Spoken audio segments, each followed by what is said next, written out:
متابعينا الكرام، إليكم موعد وتوقيت مباراة النجم الساحلي ونجم المتلوي اليوم في الجولة 12 من الدوري التونسي والقنوات الناقلة للمباراة.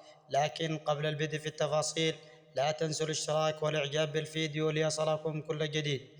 يستقبل النجم الساحلي ضيفه نجم المتلوي في الجولة 12 من الدوري التونسي، وسيواجه الساحلي نظيره المتلوي اليوم السبت 1 نوفمبر 2025 في تمام الساعة 2:30 مساء بتوقيت المغرب وتونس والجزائر، وفي تمام الساعة 4:15 مساء بتوقيت السعودية ومصر والعراق واليمن إن شاء الله.